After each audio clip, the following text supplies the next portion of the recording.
Hello, everyone. My name is Ezra, otherwise known as E-Soup. Today, things are moving along quickly, and we are already past the halfway point of the Beauty's Blade. A lot of stuff has been happening. Today we are reading chapters 33 to 39. And like I said, last stream, things were starting to click for me. Like, I was like, okay, I think I see kind of what's going on here with, like, the overarching plots with the different sects and the Jade Guanyin and what Fu Wanqing is up to.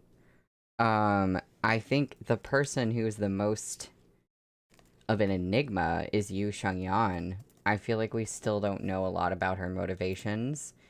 And as always, I'm excited to continue.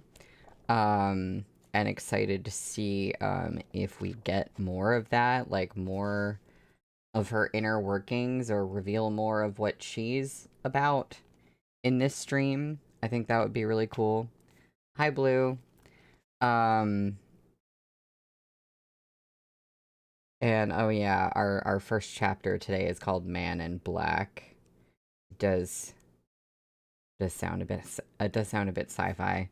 Hi, Henry. Um, did you catch up on the last stream? I don't think you were here last time, right? You missed...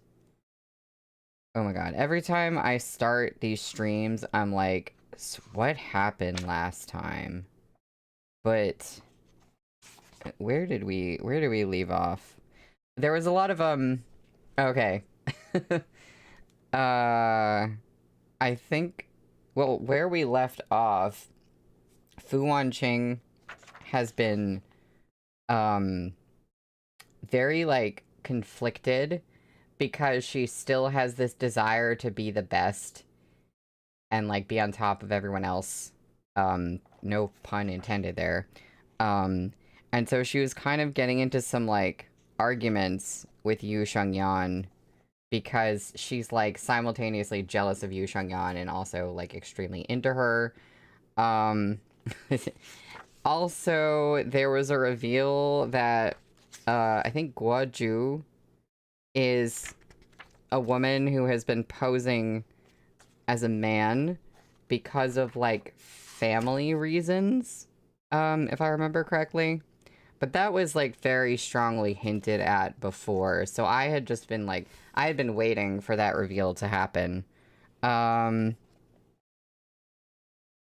I tell you the actual plot synopsis of what happened last stream? I don't think I can right now.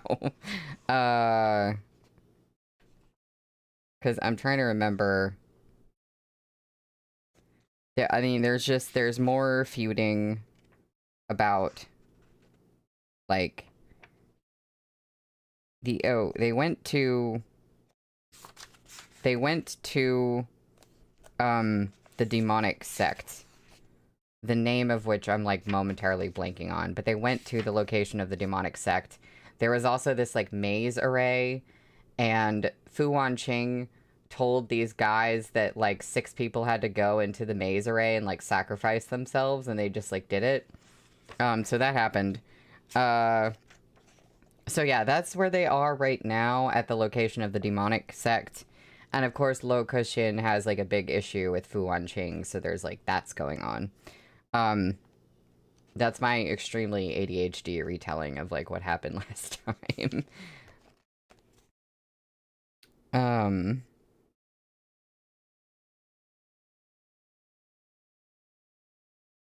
And yeah, so Fu Wenqing and Yu Shengyan are just having, like, a lot of, I don't know, a lot of, like, lesbian angst. Um, so, we're on page 245 for chapter 33, which is called Man in Black. It was a cold and silent night. None of the Jianghu warriors dared go to sleep. They'd gathered in one room, armed to the teeth and terrified of the lurking danger of the unknown. Fu Wanqing had entered and left unnoticed. She wasn't the reason for their fear. The Jadewater Guild disciples around them were just as stern as ever. They'd watched as Fu Wanqing strolled out of the courtyard unhindered and done nothing to stop her, as if they hadn't seen it happen. They knew very well that she was the only true guest of their high priestess. Yu Shangyan did not return to the small wooden cabin at the top of the mountain. Fu Wanqing whirled like a gust of wind into the hall where Yu Shangyan was staying. Diaphanous red drapes hung around them, fluttering gently in the wind. Candlelight flickered softly, threatening to lick at the swaying veils. It was nearly silent. Snatches of conversation filtered in at a distance.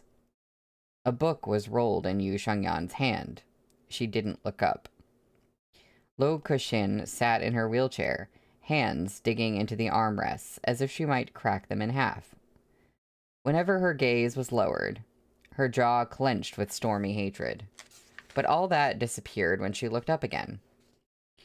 It was like the one who bowed her head was a different woman altogether. Her voice was soft and gentle. "Shimei, Fu Wanqing belongs to the Light Path Alliance," she said. "Her father leads it, and eventually she'll take his place.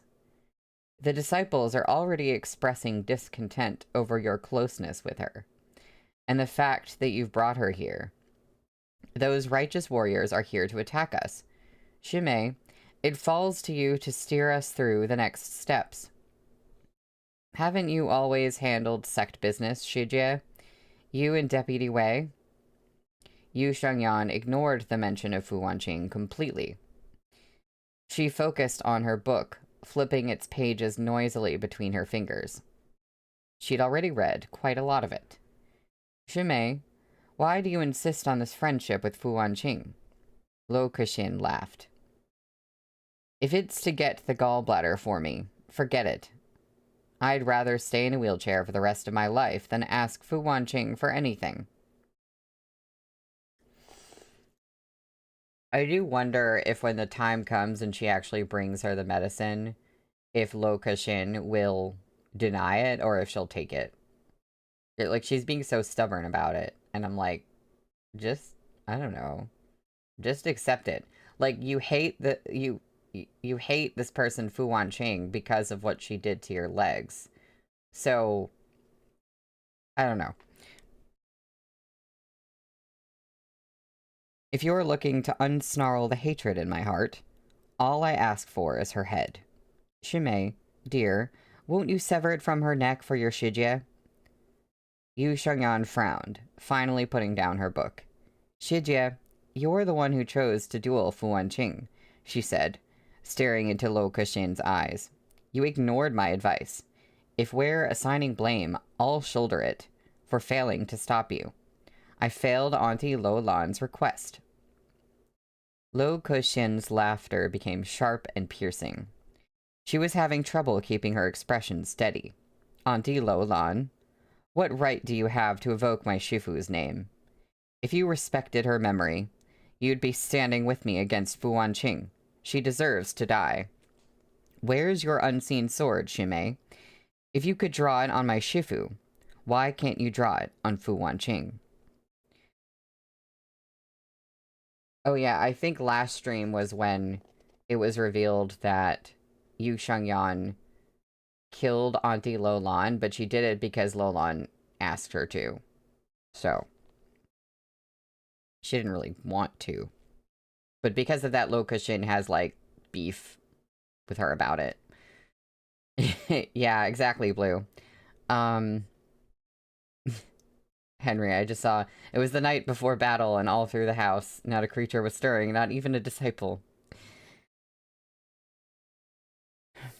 "Shijie, it's very late." Yu Shangyan ignored her.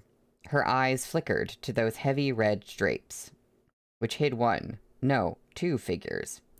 Yu Shangyan was not in the mood for further conversation. Lo Kuxin scoffed loudly and wheeled herself off. So quickly, she hardly seemed injured at all. The red veils still fluttered as they fell in ribbons to the floor like so many scattered flowers. A beam of silver light shot in from behind them, but it wasn't just a sword. It was ushered in by a hail of silver needles, each no thicker than a strand of hair. Yu Shengyan snatched up the book from the table and shredded it in her hands. The scraps of paper danced in a raging gale of true qi like a flurry of snow. The silver needles fell harmlessly when they hit the paper, but the sword was already before her. Its black-garbed wielder hid his face with a veil, but his eyes were dark with predatory ruthlessness. He wouldn't give up without accomplishing his goal. Fu Wanqing had been hidden behind the drapes this whole time, and the sight of the man's sword filled her eyes with shadows. She tore off a strip of the veil and tossed it in the air, wrapping it around Yu Shengyan's waist to pull her into her arms. A black silhouette moved between the drapes like they were walking through bloody mist. Candles went out, one after another, until the hall was enveloped in darkness. There came the squelch of a sword driving home, and the sound of breathing that had been barely perceptible was suddenly as rough as a snorting cow. Fu Wanqing hadn't moved. Her hands shook around the hilt of her sword, her eyes lighting up in a sudden icy glow. The black-garbed man had struck again, powerful internal energy pouring out of the tip of the sword. Immovable weight pushed at Fu Wanqing's right wrist, as if her sword had been magnetized. She couldn't pull it back. The man in black had formidable martial skill. There came a loud metallic clang, like a pebble striking the blade. Fu Wanqing took the chance to shake him off. His swordplay had little finesse, but overpowering force, as unbearably heavy as Mount Tai itself. She could not meet him blow for blow. Onward they stride, ribbon at their brow, and a sword of cold moonlight. Forward they fly, silver boots on the flanks of a horse so white. There's a footnote. This is from Song of the Swordsman, a poem by Li Bai. These were the sword forms of the House of Valor, light and quick. Every lunge neatly sidestepped their opponent's attacks. With a sudden sigh, the man withdrew his sword, and before Fu Wanqing could impale him on the point of her own, he leapt out of the hall. Fu Wanqing didn't follow. She got out her flint stone and relit the candles. There were a few drops of blood on those translucent red drapes, still wet. Fu Wanqing looked Yu Shengyan over from head to toe. When she ascertained that she was uninjured, she sighed in relief. Who was that man in black? His sword forms were formidable indeed. Anyone who wants to kill me, said Yu Shengyan lightly, is from the righteous Wu Lin. He's behind the recent deaths, right? If he's from the righteous Wu Lin, why would he kill his own? Before Yu Shengyan could answer, Fu Wanqing burst out laughing. There are a few doddering old goblins who claim to be from the Wu Lin, but do things unbecoming of a hero. Perhaps it's one of them who's come tonight. After all, they all kill whoever they like. Yu Shengyan glanced at the scraps of paper on the ground. Perhaps. You've lured everyone here to the Jadewater Guild. What are you planning to do next? Since when do you care about my plans? Fu Wanqing scoffed. Yu Shengyan frowned. Willful slaughter is never a good thing. I don't understand what you're trying to do. You know the righteous warriors cannot defeat our Jadewater Guild. So why did you lead them here? Better to let them leave and give Green Jade Isle back our peace and quiet. No such thing anymore, Fu Wanqing giggled. Those men who died at Green Jade Isle have brothers, parents, children, and friends. They'll all want revenge, and they'll come on Fu Hui's orders. This can't just be resolved with the return of the Jade Guanyin anymore. The Jianghu despises the Jadewater Guild, and now they'll only hate it more. Fu Wanqing was not a good person. She'd told Yu Shengyan that from the start. She bound her to her side for a reason. Reaching out, she smoothed the wrinkle between Yu Shengyan's brows. 3 months. I said I would rid the world of the Jadewater Guild and the Light Path Alliance both. You should have stayed uncaring, the way you were at the beginning. You know this, Yu Shengyan. I don't change my mind at other people's whims, even if it's you whispering entreaties in my ear. Yu Shengyan smiled. Lady Fu, are you so sure? Fu Wanqing nodded, the curve of her mouth taking on a haughty slant. The Light Path Alliance has already been destroyed. Guoju answers to me. And as for the Arcane Order, those 2 brothers are no use at all. Gu Yu has already taken control of their sect. The 3 remaining. There's a rift between the old man and Yang Yifei now, and the leader of Dian Tong's sect. She laughed. And the Jadewater Guild. My dear Priestess Yu, didn't you realize your 2 deputies have been warring in secret this whole time? Yu Shengyan had not noticed. She might have been the High Priestess, but it was very likely Fu Wanqing knew more about the goings-on of the guild than she did. Her left-hand deputy, Wei Xian, was a man she hardly knew. And if she hadn't been martial sisters with Lo Kexin, they'd have been little more than acquaintances. Suddenly, Fu Wanqing said, Yu Shengyan, why don't you name me as your successor? I'd make a better High Priestess of the Demonic Guild than you. She smiled brilliantly, her eyes bright with mischief. It could have been a genuine request, or mere jest. Yu Shengyan glanced at her and nodded. Okay. She never cared about the High Priestess title. She only remained at the guild because she'd lived here her whole life. Even the token that represented her position was in Fu Wanqing's hands now. That was quick. Fu Wanqing shook her head. To be both the young lady of the House of Valor and the High Priestess of the Demonic Guild, she laughed. I don't have the time for that. You might as well keep your title. That way, even our positions make us a perfect pair. Yu Shengyan nodded, pulling Fu Wanqing's roaming hands from her face. Well, we drink to hands. Hi, Nina. Fu Wanqing made a noise of discontent. She looked around, leaning into Yu Shengyan before laughing. I heard you tell your Shijie it was late. Is our dear Priestess Yu getting ready for bed? Fu Wanqing's smile was a wanton thing. A flower in resplendent bloom. The palm of her hand slid against Yu Shengyan's waist, and even through her clothes, she could feel the warmth of her skin.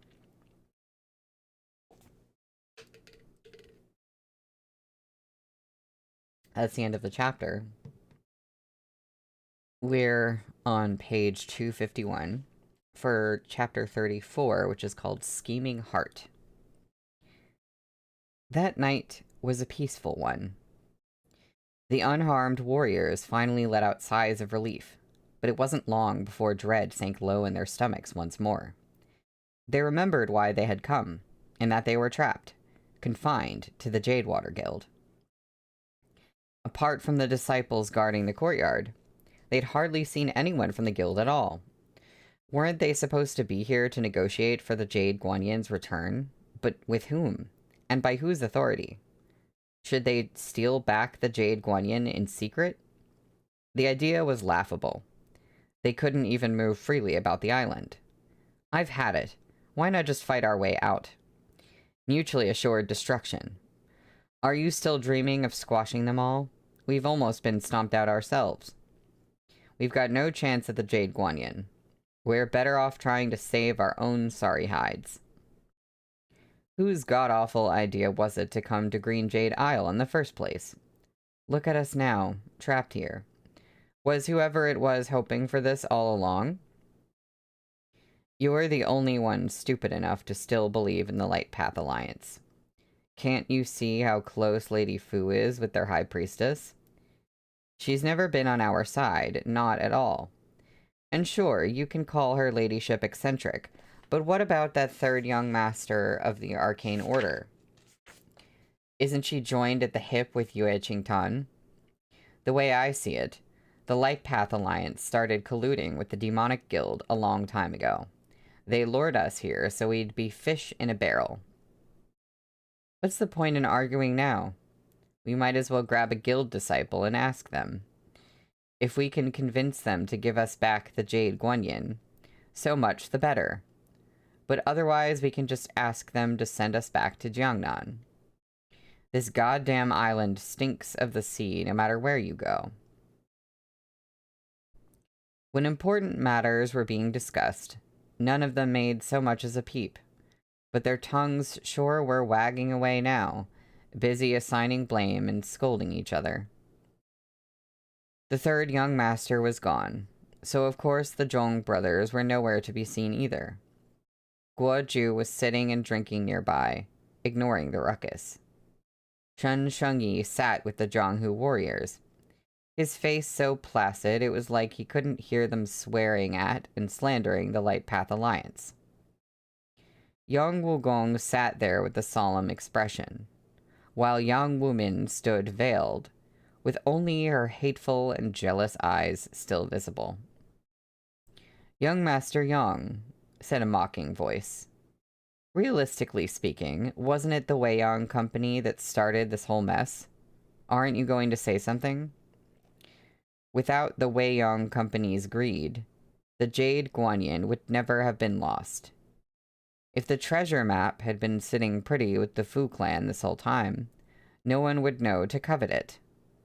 Perhaps the secret of the map hidden inside it would have never gotten out. Based on the available facts, these were the conclusions the Zhonghu had come to. They wouldn't bother to check if any of it were true. What do you want us to say?" scoffed Yang Wugong. "Aren't we waiting on the Demonic Guild? Where are they now?" The door opened with a creak. Lo Kexin stared at the Jianghu warriors with a smile on her face. "You've been our guests at the Jadewater Guild for a while now, and I assume you've learned much more about it. Due to some unforeseen delays, I've been unable to welcome you. My apologies." Watching the assembled men's building rage, she laughed. "Please come with me." Fine wines that none dared drink. Exquisite foods that none dared eat. The Zhonghu fighters resembled tongueless mutes as they sat silent in their seats. A beautiful woman in green sauntered into the hall. She glanced at Lo Kexin and sat down at her right, picking up a cup. After a hearty swallow and a satisfied exhale, she laughed. "All this wine and meat, Deputy Luo. Why didn't you call for me?" Lo Kexin didn't blink. "Hallmaster Yue, you are so elusive our disciples couldn't find you if they tried. Perfect timing. You're here for the welcome feast I've planned for the High Priestess's guests. They've traveled an awfully long way, so of course we can't let them return to Jiangnan before they've had their fill." Yue Qingtan nodded. "How wonderful. Where is the priestess? Why haven't I seen her around?" Lo Kexin and Yu Shengyan were martial sisters. As far as the guild disciples knew, Lo Kexin was the High Priestess's closest confidant. But in reality, Yu Shengyan was equally cold and distant with everyone. As Lo Kexin's scowl deepened, the smile on Yue Qingtan's face grew more pronounced. Yu Shengyan and Fu Wanqing were both absent. By now, even the Demonic Guild disciples knew they were inseparable. Their high priestess rarely warmed to anyone, and not only was it a woman, but a lady of the Light Path Alliance as well. In the blink of an eye, we're already halfway through the 11th month. Fu Wanqing valued her time, but she'd never felt its passage so keenly. She and Yu Shengyan were drawing ever closer, but simultaneously growing apart. Yu Shengyan stood by the ocean, the hems of her robes soaked by the rising tide. In the freezing winter months, the water was icy cold, but it was like she couldn't feel a thing. A seagull perched on her outstretched hand, squawking, only to fly away in an instant as Fu Wanqing approached. Fu Wanqing snorted. "Do seabirds find you beautiful as well?"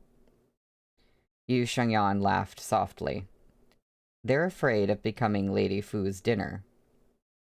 Fu Wanqing was in fact thinking of the same thing. She didn't want to catch these gulls with martial force. She wanted them to serve themselves up on a platter. "Is it because you've lived here since you were little?" she asked. "Is that why they're not afraid of you?"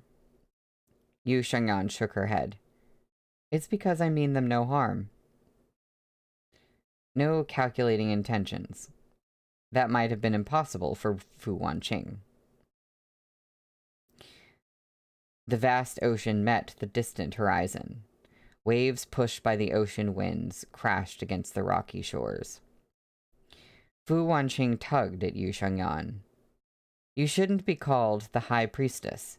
You're clearly the island's mistress. Mistress of Green Jade Isle. It's a much snappier title than Priestess of the Jadewater Guild." Yu Shengyan took hold of Fu Wanqing's hand. "High Priestess or Island Mistress. They're just titles people put on my head. Without them, I will still be myself, completely unchanged." Yu Shengyan was Yu Shengyan. She didn't rely on the Jadewater Guild for her continued existence. A sudden interruption to her cherished time with Yu Shengyan made Fu Wanqing scowl. If it hadn't been for Yu Shengyan's hand on hers, she likely would have slashed the interloper's throat open with one strike from her sword. It was a man dressed in black, clearly from Black Peak Hall. We would hope not the same man who attacked earlier. "Priestess, the right-hand deputy requests your presence in the Great Hall." A smile quirked the corners of Fu Wanqing's mouth. It was only skin deep.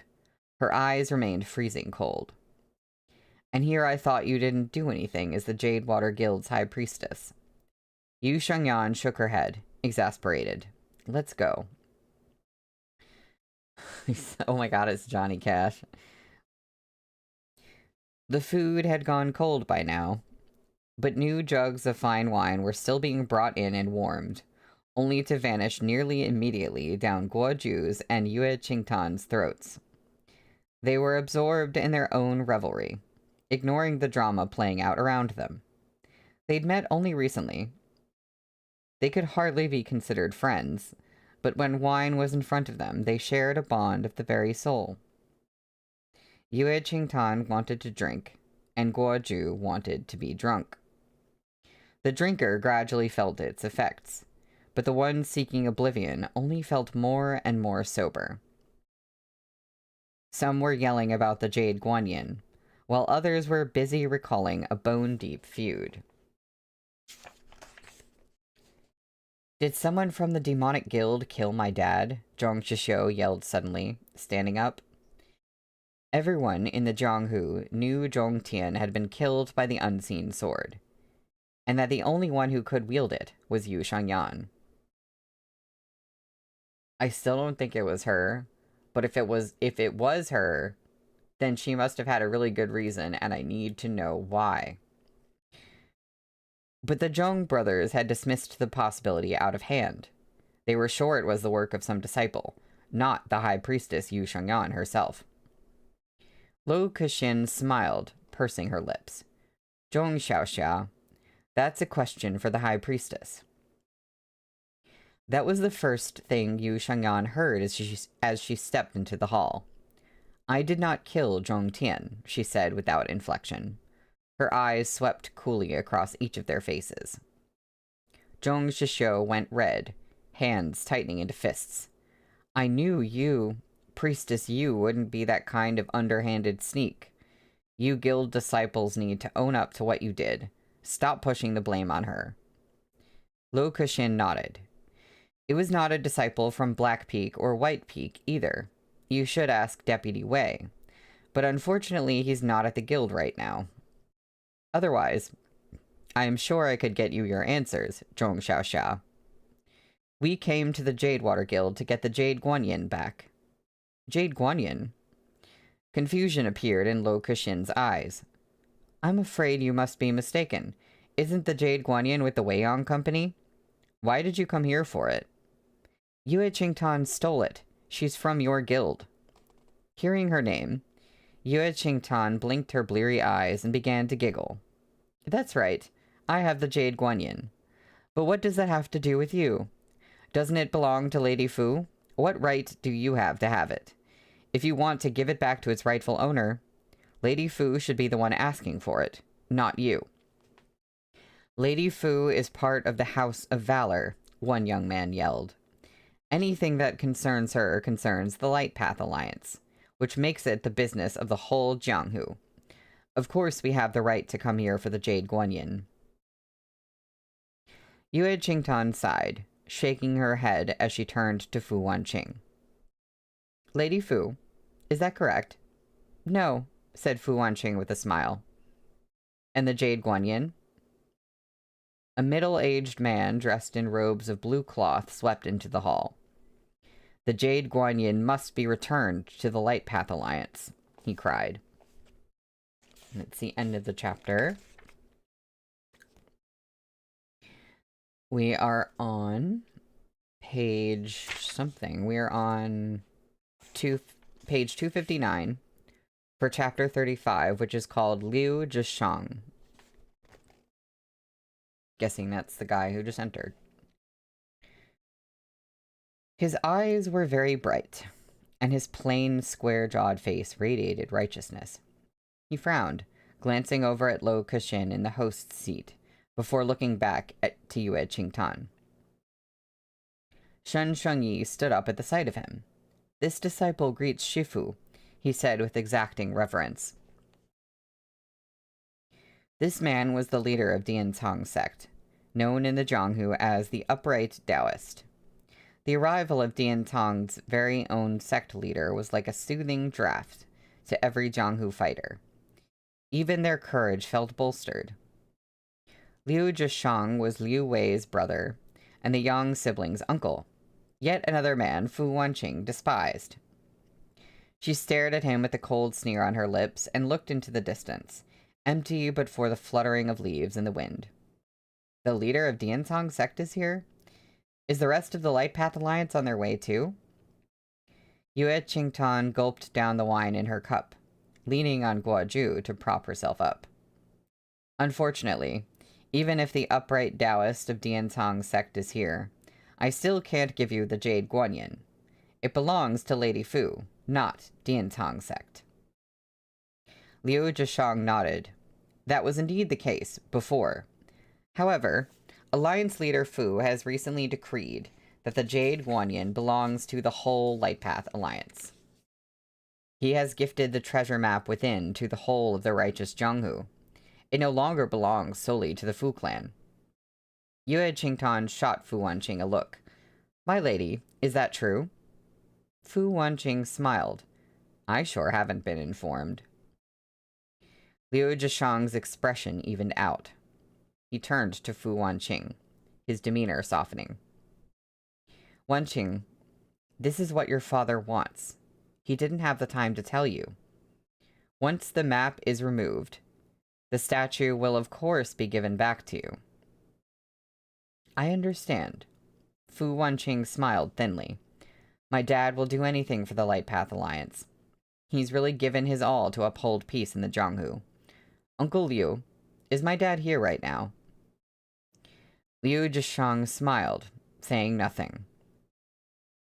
Wind gusted into the room, cooling the wine that before was warmed to the perfect temperature. Guoju looked up at the drunken Yue Qingtan, then at Gu Yu, sitting smiling between the Zhong brothers. "The wine's gone cold," she said softly.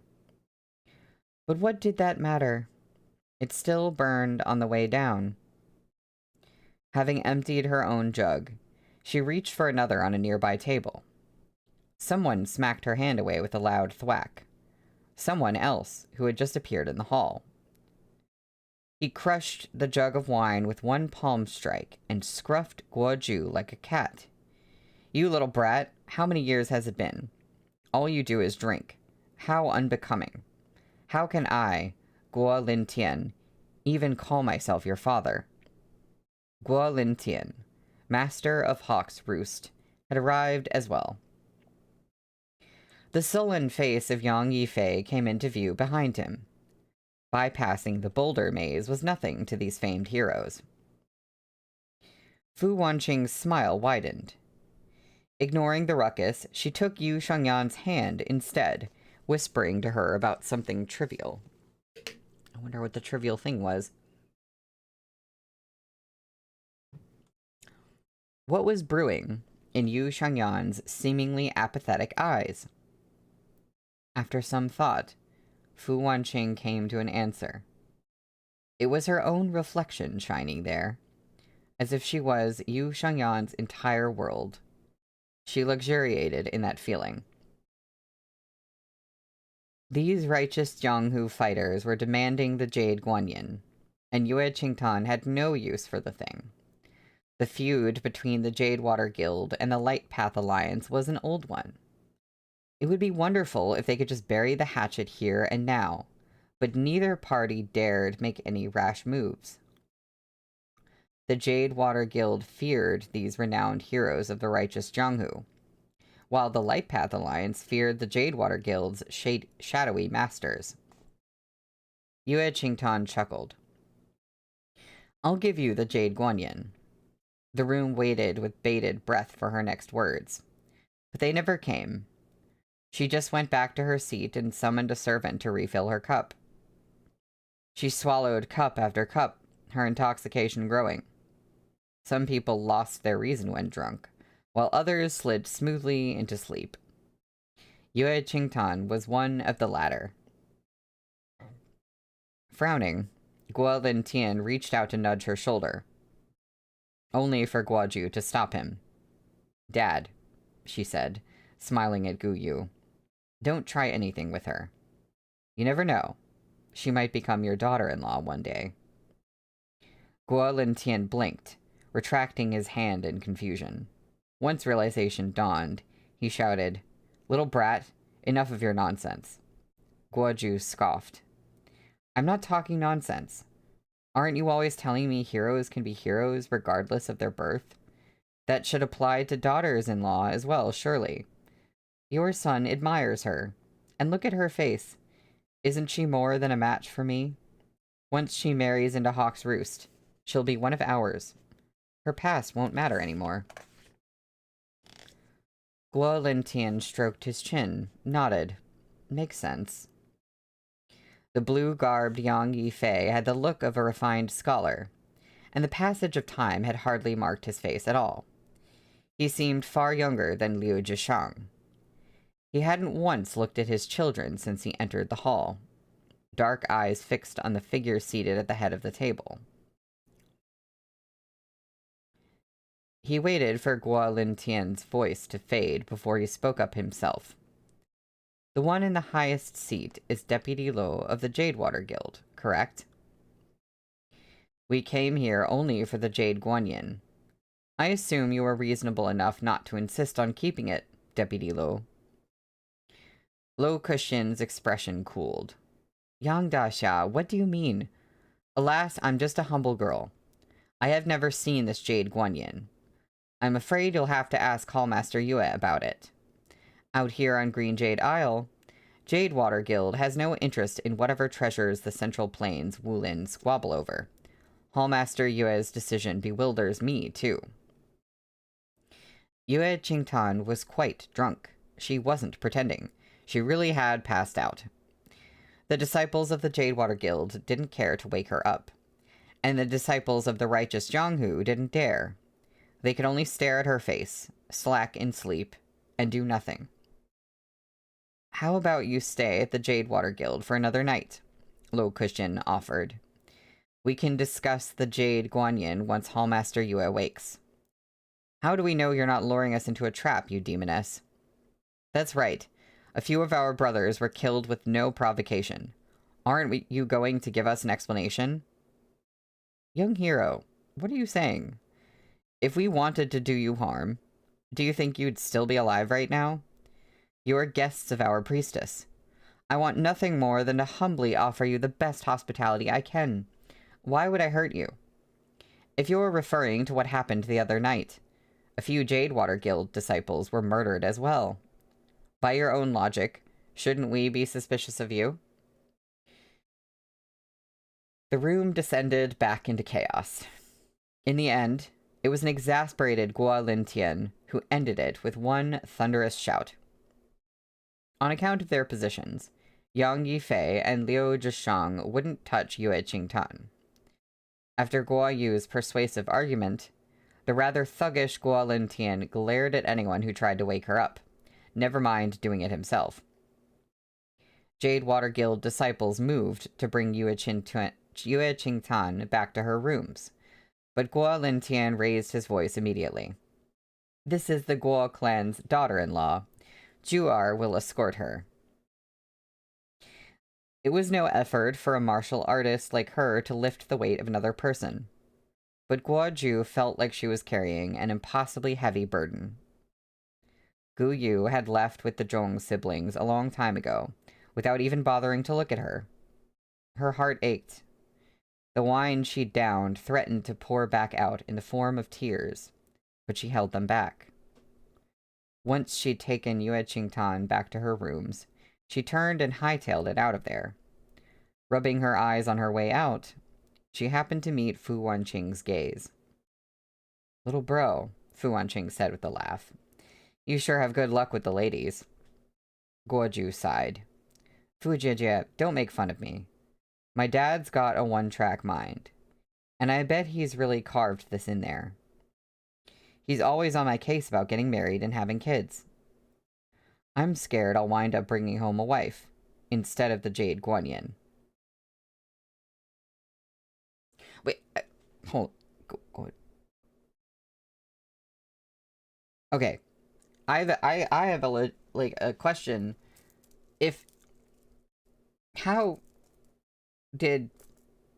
So the family, Hawk's Roost, is it? They were like, they raised Guoju as a son. But they also want Guoju to get married and have kids. So I'm kind of wondering, like, logistically what they expect to happen there. Like, did they expect Guoju to, like, marry a man? Or, like, are we doing some kind of adoption? Like, what's the deal here? Because I'm trying to figure this out.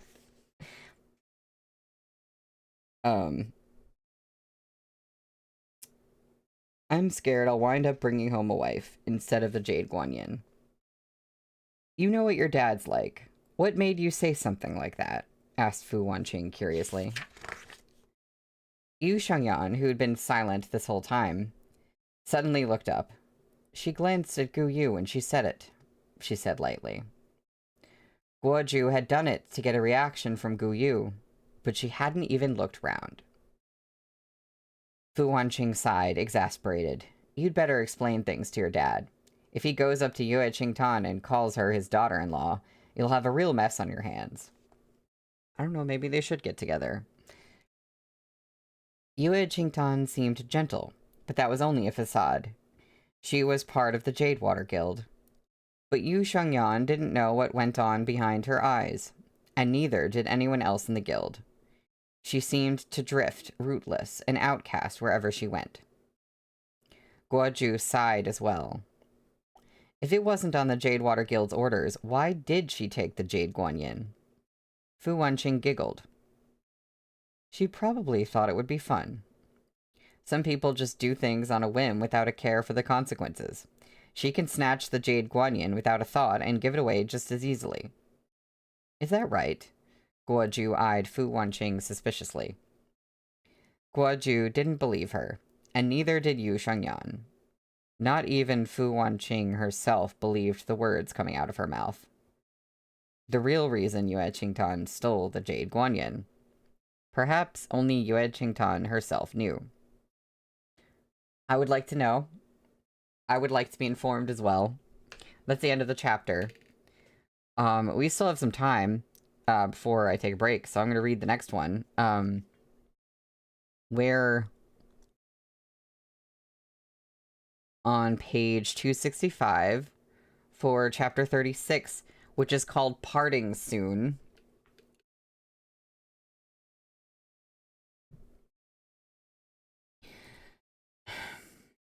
Yeah, because the last time we had a check-in about the timeline is that it had been, like, 2 months, and they only had, like, a month left. And that just kind of crept up on us really suddenly. Supposedly, there existed a wine called Drunken Days, which could leave someone drunk for 1,000 years. But that was only a myth. Yue Qingtan didn't stay drunk for 1,000 years, but she didn't wake up the next morning, either. The wine she'd drunk was so strong that she stayed insensate for 3 days straight. A long time, to be sure, but not long enough to travel from Green Jade Isle to Lin An and back again. In fact, 3 days was quite short, but it was more than enough time for the Jianghu to be flipped on its head. The powerful masters of the Light Path Alliance hastened away, while the left-hand deputy of the demonic guild, Wei Xian, returned. This was a terrible blow to the righteous faction. Thankfully, though, Deputy Wei Xian had been wounded.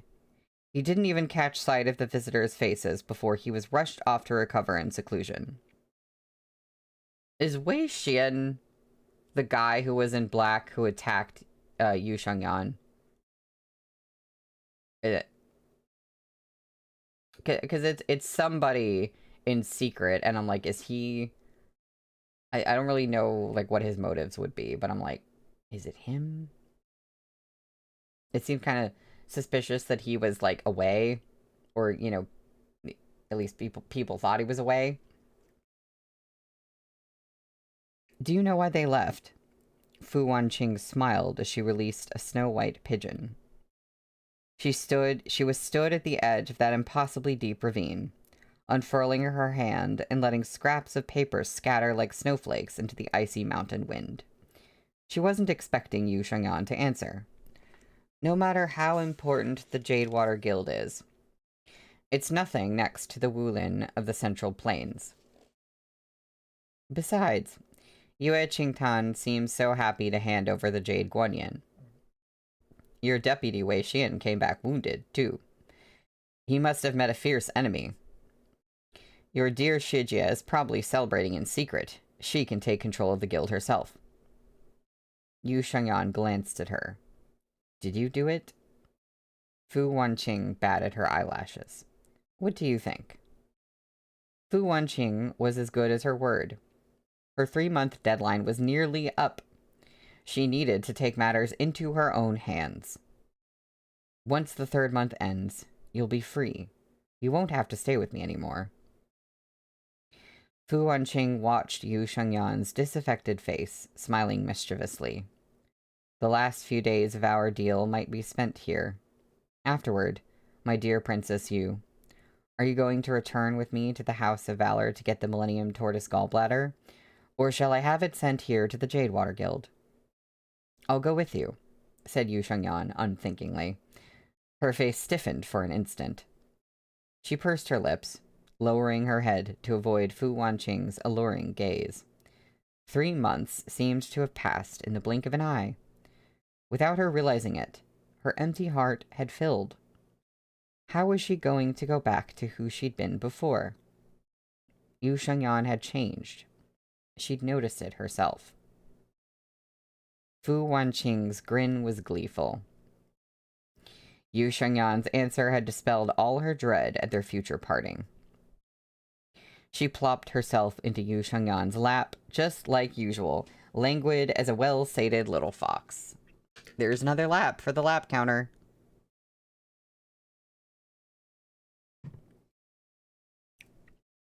Fu Wanqing hadn't forgotten about the duel, but she had no desire to bring it up right now. 3 months is too short. I really want to spend a lifetime with you. It's a shame that... Fu Wanqing didn't need to finish her sentence. It was obvious to them both. A shame that what? This is in italics. That you care about the Jianghu's chaos and their titles, but I think only of silent mountain forests. It's a shame that you insist on crossing swords with me, and between us only one shall live. Who would take thoughtless nonsense and toying manipulation seriously? Yu Shengyan could no longer tell the difference between true feeling and feigned affection. She pursed her lips, shoving Fu Wanqing away. Without a word, she leapt like a wisp of smoke into the sword array beside the bamboo house. The blades met, clanging loud and metallic, and the sound jerked a stunned Fu Wanqing out of her daze. Wait, what?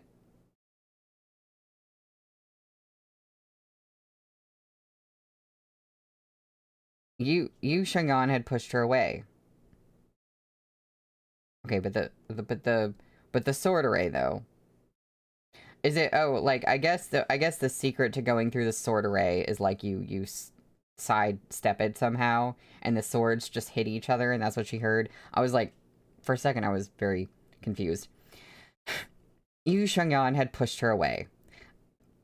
That had never, ever happened before. Fu Wanqing's gaze darkened, a hint of displeasure flashing in her eyes. The figure inside the sword array moved on swift feet, so quickly all she could see were after-images. Fu Wanqing couldn't get a good look at Yu Shengyan's face, but she could tell she was angry.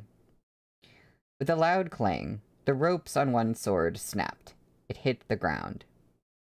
Yu Shengyan had already swept back out of the array. She reached out, catching a single lock of her hair drifting away on the wind. In all these years, this was the only time a sword had ever touched her. What did that mean? It meant her heart was no longer stable, that she would never be free of worldly cares again. Yu Shengyan closed her eyes, recalling the last step she took. She'd seen a flicker of Fu Wanqing's grin, warm and brilliant, as wildly unrestrained as blazing flames. Impressive, my dear Priestess Yu, Fu Wanqing clapped, smiling wide and false. Yu Shengyan opened her eyes only once. She'd shoved all her emotions back down. I think I understand your desire for a duel now, she said as she turned to Fu Wanqing. Her eyes were very bright, lacking their usual limpid clarity. Passion had set them alight. For just a heartbeat, Fu Wanqing was dazed. Then she came back to her senses, licking at the corners of her mouth. Priestess Yu, have you come round? You want to cross swords with me? A fight, not for victory, but to the death. Yu Shengyan let out a sigh and shook her head. No. A beautiful rose covered in thorns. Why did she put out her hand to take it? Hands mentioned, so I drink, I guess.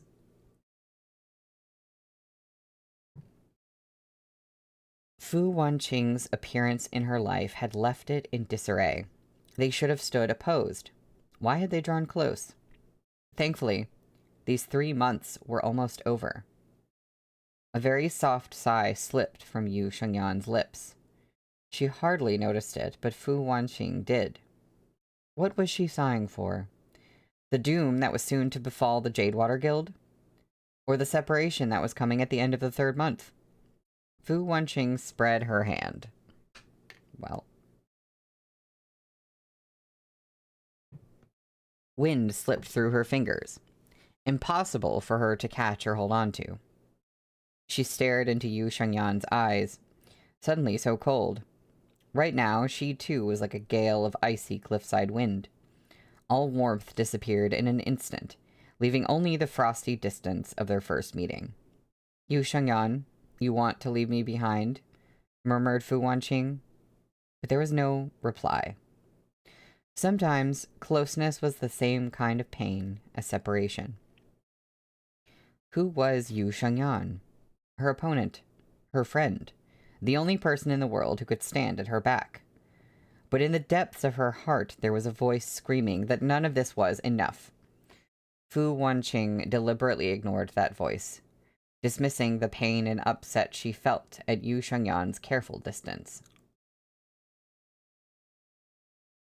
The sky was dark and the wind swept cold. It seemed a heavy snow was coming. Fu Wanqing lay in her bed in an uneasy sleep. The cold wind coming through the window made her curl into a ball. Yu Shengyan pursed her lips, looking away from her book and to Fu Wanqing. She'd never been a talkative person, and now that she was distancing herself from Fu Wanqing, for the past few days they'd barely spoken at all. Fu Wanqing hated the cold.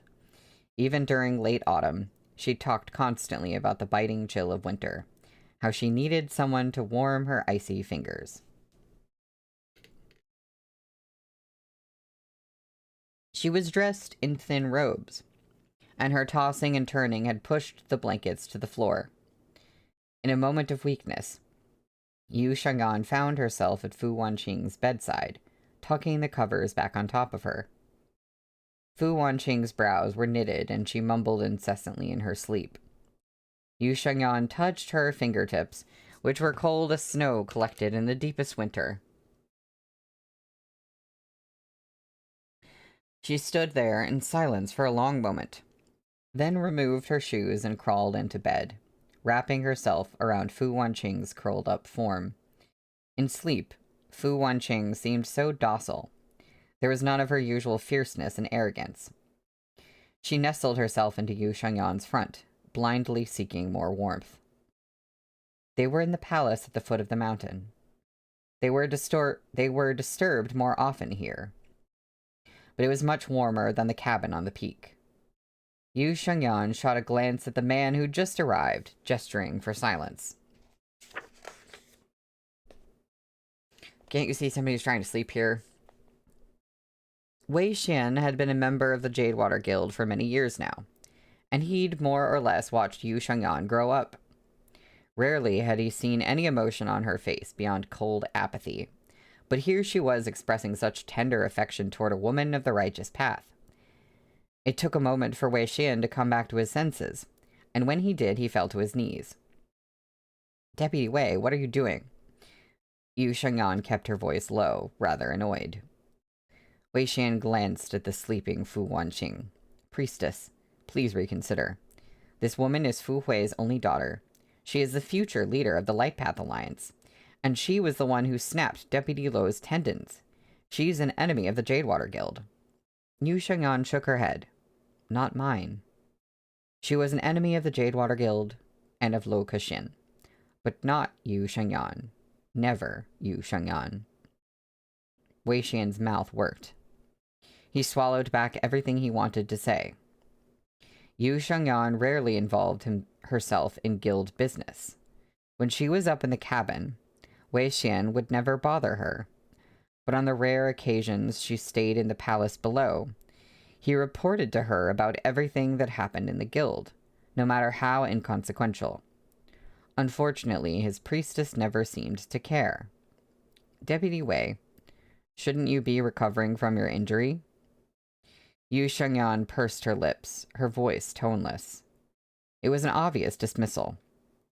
It didn't matter how long he'd served in the guild or that he'd been a trusted aide to her father. To Yu Shengyan, he was little more than a stranger. Frowning, Wei Xian plowed on. "Priestess, I have something to report. A new power has risen in the Jianghu, calling itself the Infinite Halls. They don't seem to be part of the Light Path Alliance, but they oppose the Jadewater Guild. Those little shops and minor sects that were spread between us and the Light Path Alliance have been claimed by the Infinite Halls. I met a woman who goes by Lady Infinity. She's very strong." Introducing a new major character at this point? Yu Shengyan nodded blandly, totally uncaring.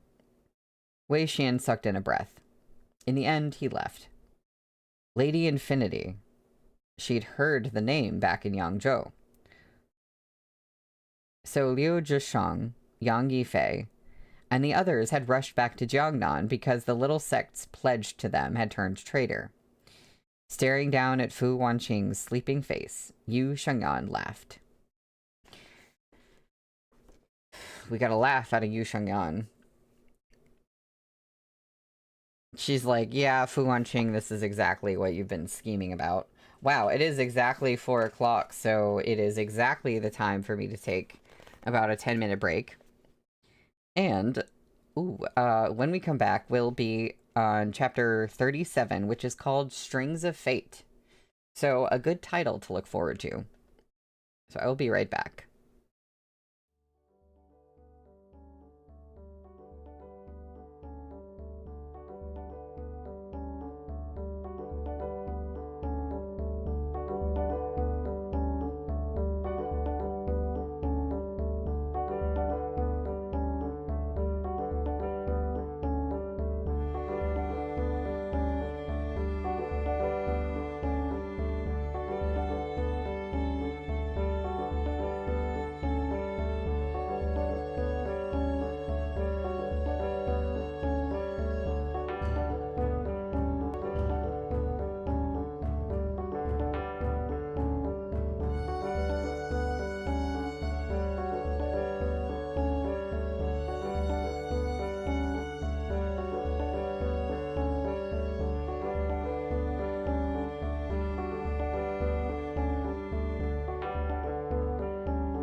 Hi, hello, I'm back. Um, is, uh, is the stream being weird for anybody?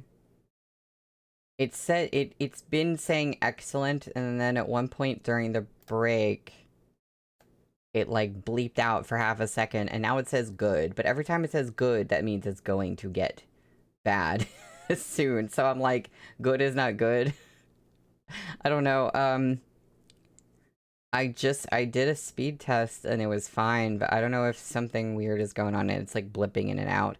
This like shouldn't happen unless I don't know. I don't know why this should happen because I'm connected by Ethernet and I haven't had issues with my connection for like a long time. But if nothing else happens, then I guess we're good. I don't know. Actually, weirdly, I checked my speed and it said the upload speed was like 19 point something. And let me tell you guys, the way my internet is, the upload speed has always been really low. The upload speed has always been like 10 Mbps. I forget what that stands for. But it's been at 10. And apparently they just like silently upgraded it to 20. And I had no idea. But, I mean, regardless, that only matters if the connection is working properly. So hopefully it continues to do that.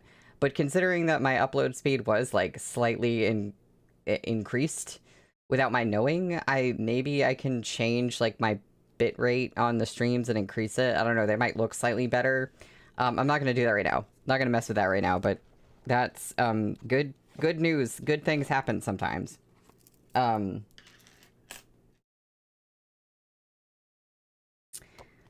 Yeah, so we are Blue, I was just thinking about things that you've said about your internet and like lamenting the state of US internet companies. Because like how bad my internet probably is compared to yours. So we're on page 273 for chapter 37, which is called Strings of Fate. Fu Wanqing hardly ever slept so soundly.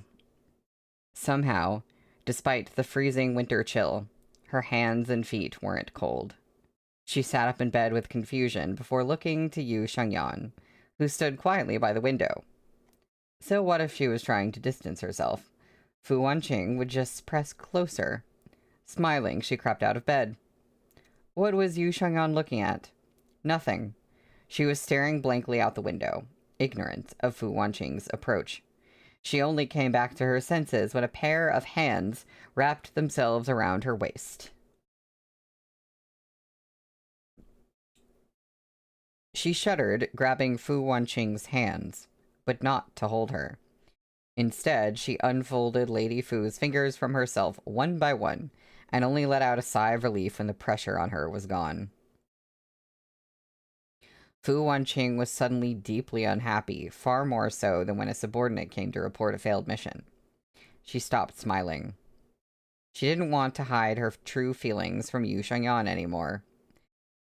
I mean, you gotta stop saying that you want to fight to the death with her in a duel if you want her to totally, like, reciprocate everything. That's the key to all of this. Couldn't she just read her like a book regardless? And if Yu Shengyan wouldn't turn to look at her, she'd circle around. Lady Fu's expression was dark with shadow, as if to herald the coming of an awful storm. In her eyes, Yu Shengyan could sense the inferno burning in her heart. "You're running away," cried Lady Fu angrily. "You're pushing me aside." Fu Wanqing had always been the one to push other people away. When had her ladyship ever endured such treatment? Yu Shengyan didn't refute her. She nodded with great earnestness. "Why?" asked Fu Wanqing. "I don't know." One corner of Yu Shengyan's mouth quirked up, but the smile was mocking. So many questions, and why? Lady Fu wouldn't share her own reasons, but she often dug deep with other people. Rarely did such expressions appear on Yu Shengyan's face. In fact, they never did. At the beginning, Yu Shengyan had been like an ice-cold statue, untethered from worldly affairs. Fu Wanqing had longed to drag her into the abyss from the start, to daub her in the mortal world's colors. And she had succeeded. That twisted smile should never have appeared on Yu Shengyan's face. But Fu Wanqing didn't feel any joy. Upset, she could only grin stiffly to hide her panic and dismay. "My dear Priestess Yu, isn't it too late to push me away now?" she said. "The closeness of friends and the intimacy of lovers. We've had our fair share of the proper and the improper both. Our flesh and blood are one. We can no longer be apart." What was proper and what was not? Yu Shengyan didn't care about that distinction, and neither did Fu Wanqing. Anything that pleased her was proper. She would not regret her actions, but neither would she let them bind her. Yu Shengyan sighed. "I thought you'd understand." The apathy in her expression made Fu Wanqing's eyes sting. They reddened in moments. Why should I understand? That it was all, or what should I understand? That it was all just a momentary whim? The corner of Yu Shengyan's mouth twitched. "Wasn't that your intention from the start?" Fu Wanqing fell silent. A moment's whim, a fleeting desire, and she'd pulled Yu Shengyan down into the abyss. She couldn't refute what Yu Shengyan was saying because it was exactly what she herself had thought. The mockery in Yu Shengyan's expression seemed to tell her, "Look at that, Lady Fu. So you've admitted it to yourself? What are you still hoping for?" Fu Wanqing tightened her hands into fists, desperately avoiding Yu Shengyan's gaze. Yes, but now... But nothing. Nothing's changed. Yu Shengyan's usually emotionless voice rang with authority and command. Fu Wanqing obeyed unthinkingly. But it shouldn't be this way, she thought. Why had she lost the upper hand and let Yu Shengyan take complete control? Prideful arrogance and hurt feelings slammed into Fu Wanqing's heart. She tossed her head haughtily. That's right, she said stiffly. Nothing's changed. I was only worrying you'd taken it seriously. I guess here's the breakup.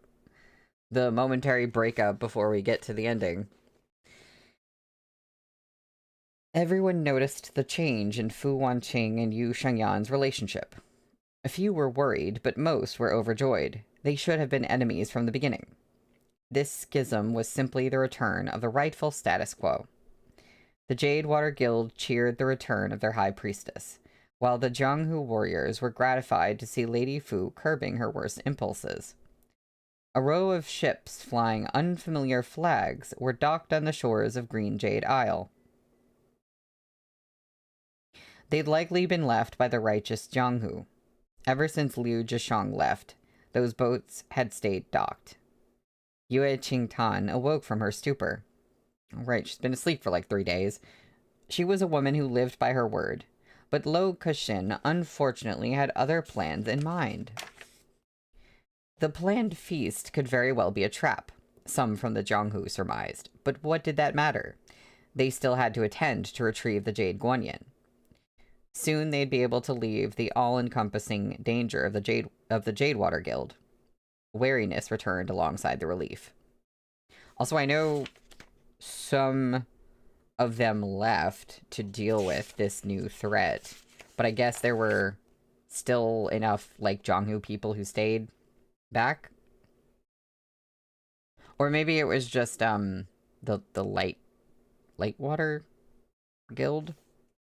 Wait, is that what it's called? I keep honestly forgetting what the Demonic Guild and the Light Guild are actually called.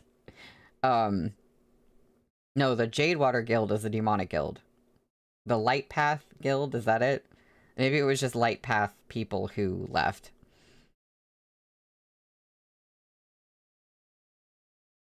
Yu Shengyan was the High Priestess, but she sat with the righteous Jianghu's entourage. Her eyes were lowered, never looking at anyone else. Fu Wanqing lay languidly in her lap, smiling brightly, but the cast to that smile was as chilling as the edge of a knife. We're still lying in laps, even during the breakup. She was fiddling with a carved jade statue of someone very beautiful, the person Fu Wanqing most longed for. She caressed the statue's face, murmuring softly, "Mother." This was the Jade Guanyin. The Jade Guanyin Yue Qingtan had given back. Some were looking at Fu Wanqing, while others stared fixedly at the jade statue, their hearts pounding like drums. The woman and the jade carving were the Jianghu's righteous fighters' two greatest desires, and now both were lying in Yu Shengyan's lap. The only comfort was the true distance that lay between the two of them, despite their physical closeness.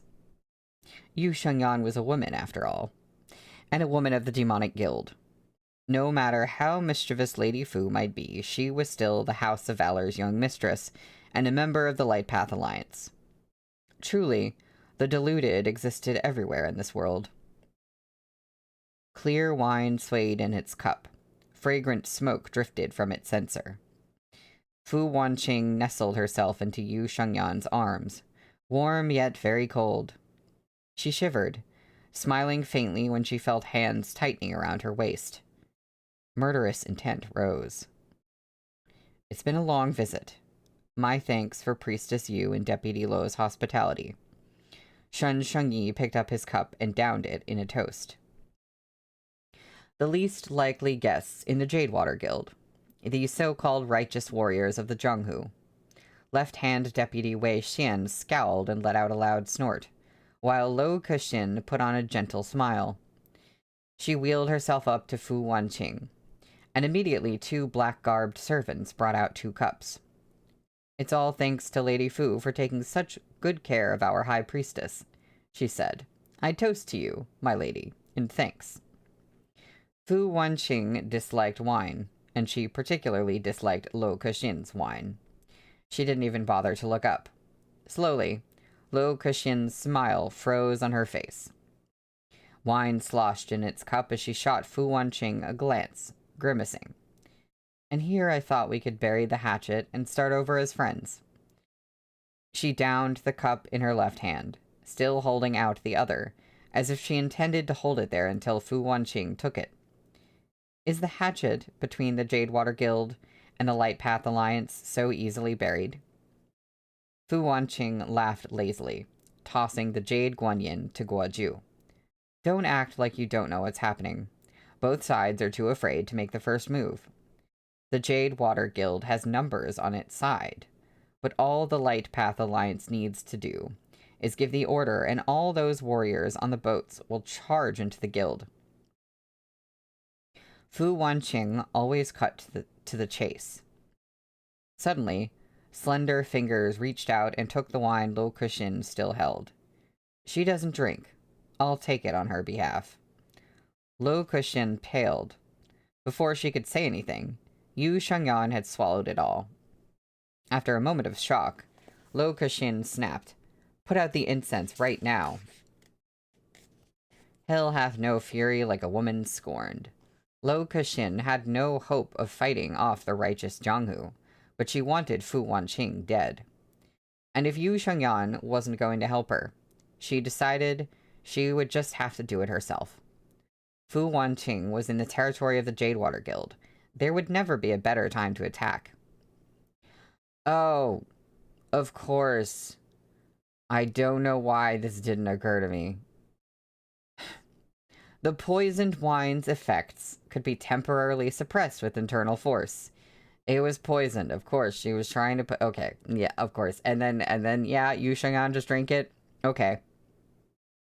Fu Wanqing had slid from Yu Shangyan's lap the moment she heard Lo Kexin yell. That face was as pale as snow, a trickle of blood stark at the corner of her mouth. Those glassy eyes gradually losing their ability to focus. "You poisoned it," shouted Fu Wanqing. She struck quicker than lightning, grabbing Lo Kexin's neck before the guild's disciples could move to protect her. "Where's the antidote?" Fu Wanqing lifted Lo Kexin bodily out of her wheelchair, her legs kicking wildly as her face slowly turned purple. Murderous intent flared in Fu Wanqing's eyes, as if she planned to snap Lo Kexin's neck right there if she didn't get an answer. The Jianghu warriors were laughing covertly, while the disciples of the Jadewater Guild were still struck dumb by this turn of events. Fu Wanqing felt a very faint pressure on her wrist. She stared, eyes red, at Yu Shangyan, her smile growing colder and colder. "Go on, keep your promise. Protect this vicious woman." Yu Shangyan went limp. Fu Wanqing cradled her in her arms, flinging Lo Kexin aside with a thunderous crash. The table shattered, and Lo Kexin clutched at her chest, coughing blood. She raised her hands up to her neck, completely beyond speech. "It's strings of fate," Wei Xian said. "Red strings of fate, tied not for love, but for death." I mean, maybe it's gonna take Yu Shangyan almost dying to make Fu Wanqing put it together fully that she doesn't want to fight her to the death. You know, sometimes that's what it takes, I guess. That's the end of the chapter.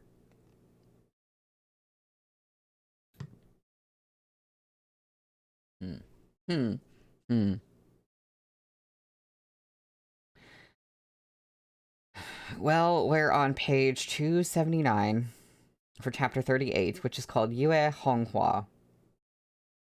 I think another new name. I don't think we've heard this name before. There's a lot of names. And I can see that there's art, like, on the next page. Once ingested, a poison like strings of fate deadened the senses and attacked the heart. There was no cure, At least not in the Jadewater Guild. Fu Wanqing fed Yu Shengyan every common antidote she carried, but she didn't wake. The demonic moniker attached to the Jadewater Guild wasn't just slander. They possessed poisons, and of course they were willing to use them. With Yu Shengyan doomed, who was happiest? The Jianghu disciples, of course. They were rabid with excitement, clearly forgetting they were still at the Jadewater Guild. A healthy Yu Shengyan was the goddess of their hearts, but the second she was poisoned, the second she was flawed in any way, she was back to being nothing but the high priestess of the Jadewater Guild. Cool. Awesome. Their hearts might ache at the death of a beautiful woman, but they would not grieve for long. Everything in the Jianghu changed quickly, but human hearts changed even faster. The demonic guild is reaping what it sowed. Truly, the heavens themselves are helping us, one man crowed, standing out from the crowd. Suddenly, he fell backward, perfectly straight and never to speak again. It was Lady Fu's doing. Her ghoulish smile and bone-deep bloodlust wasn't just aimed at the disciples of the Jadewater Guild. She turned it on the Jianghu heroes as well. For a beat, everyone fell silent, grateful for the wisdom of their restraint. Nobody was foolish enough to wonder if Lady Fu was serious when the sword in her hand was still dripping blood. Fu Wanqing was in agony.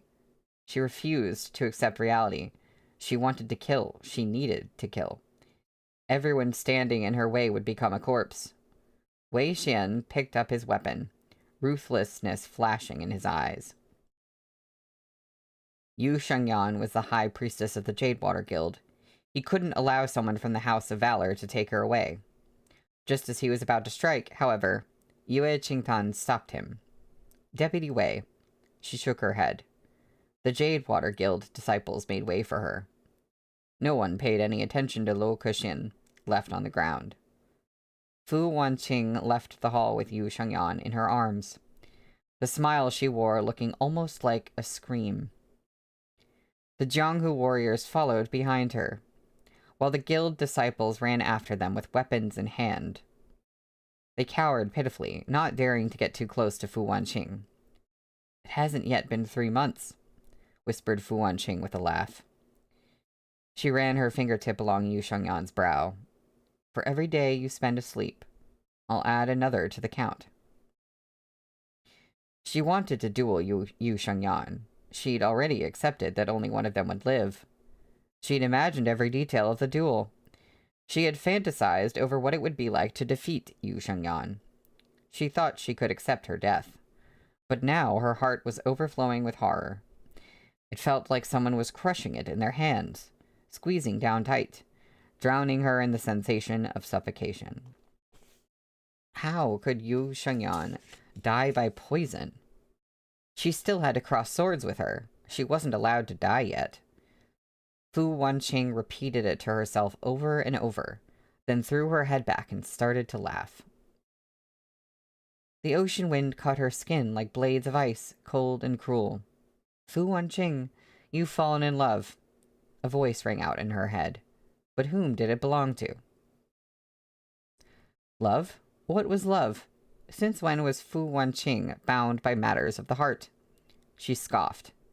"I just can't accept her being killed by someone else. Yu Shengyan belongs to me, and so does her life. She will die by my hands and my hands alone." She sighed. How could Lady Fu know she was lying? Fu Wanqing brought Yu Shengyan down to the water, and the Jianghu warriors and guild disciples followed her there. "That's the ship that'll take us back to Linan." It was a joyous shout. The homesickness overrode the fear deep in the speaker's heart, making him forget everything else around him. Bypassing the active boulder maze and the pile of skeletons inside, he leapt onto the ship with Qinggong and cheered. The ship seemed abandoned. As quiet as the dead. After a moment, his corpse was thrown overboard to bob limply in the waters. I think this is the third group, maybe. I forget what they were called. The, like, Infinity something? Infinity Hall?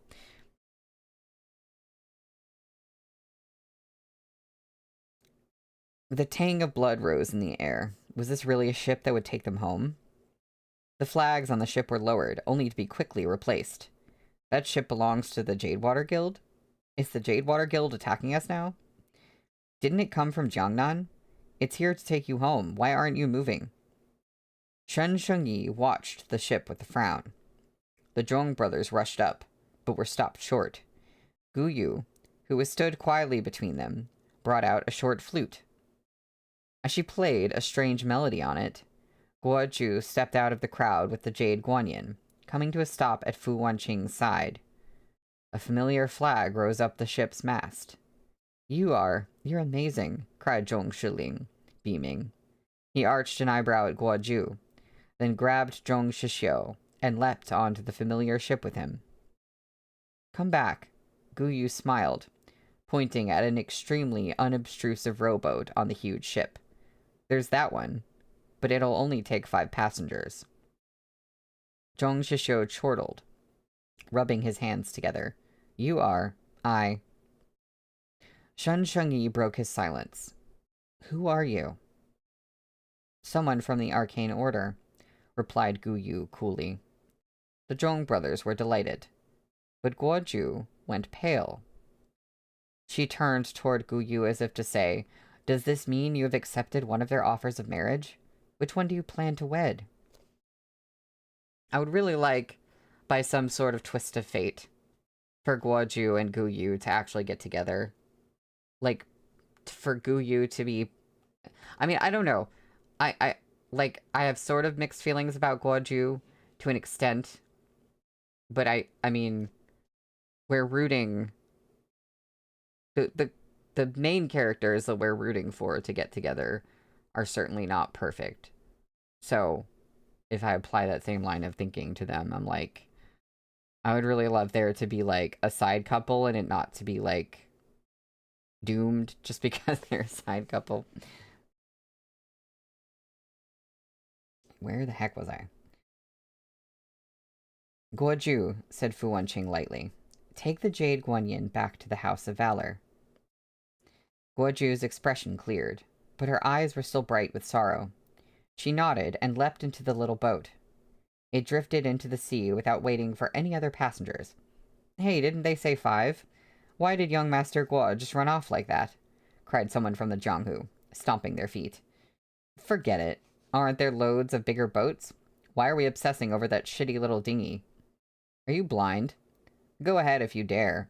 We don't even know who that ship belongs to. I'm not digging my own grave. Wei Xian stood up, cupping his fists toward the calm-looking Fu Wanqing. Lady Fu, our guild can provide the ships to send you all away, as long as you give us back our high priestess. Fu Wanqing looked up, smiling. What do I care if they live or die? The Jadewater Guild can go ahead and attack if they want to. Lady Fu, this is Green Jade Isle, Wei Xin shouted, suddenly furious. You might be very strong, but our guild followers are no pushovers. Fu Wanqing laughed. Go ahead. You're all going to die anyway. The sound of xiao and peepaw music floated over from the great ship, petals fluttering in the air like the touch of springtime sunlight. A row of pretty girls in pink came over the bow of that silent ship, and in the blink of an eye, they landed on shore. Among them was a woman holding a green jade flute. She nodded at Wei Xian. The infinite halls, he said through clenched teeth. That's what I thought. The Jianghu warriors let out sighs of relief. They had no enmity with the infinite halls. Maybe they're about to. The veiled lady beamed. This humble girl is surprised you remember me, Deputy Wei. What quarrel do you have with the Jadewater Guild? Asked Wei Xian. She glanced at him. Are quarrels necessary in the Jianghu? Do we need one for me to want you dead? If I really have to pick one, then it's because you, Wei Xian, stood in my way, and Hallmaster Yue of your guild gave offense to me.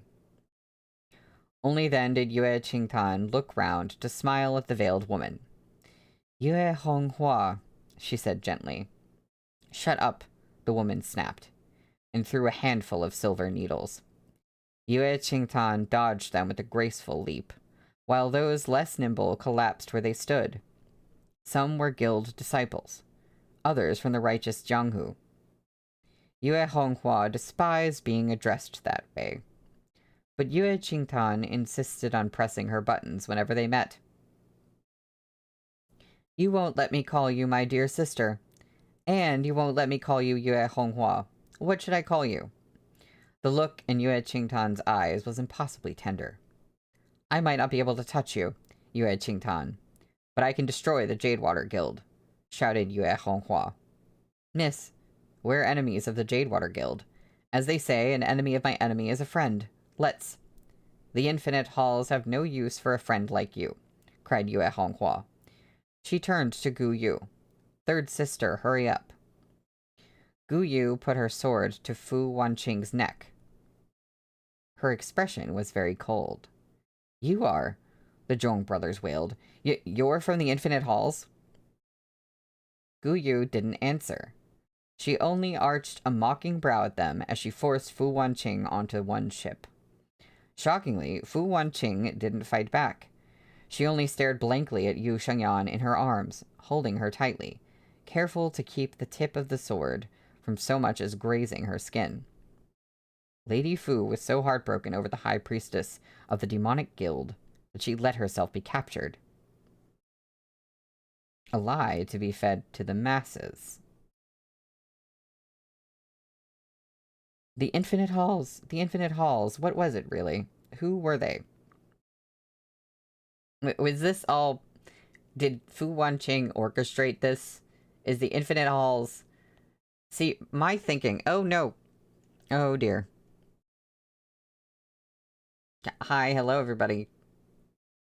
Sorry, we just went out again. How's the connection now? It says excellent, but it did go out for a second, so I'm like, you're lying to me. Okay. What did we miss? Lady Fu was so heartbroken over the High Priestess of the Demonic Guild that she let herself be captured. A lie to be fed to the masses. I was just saying, my thinking had been that Fu Wanqing, by sowing discord in the Jianghu, sort of, like, created the Infinite Halls, but not directly. Like, she didn't go like, oh, I'm gonna make this thing called the Infinite Halls.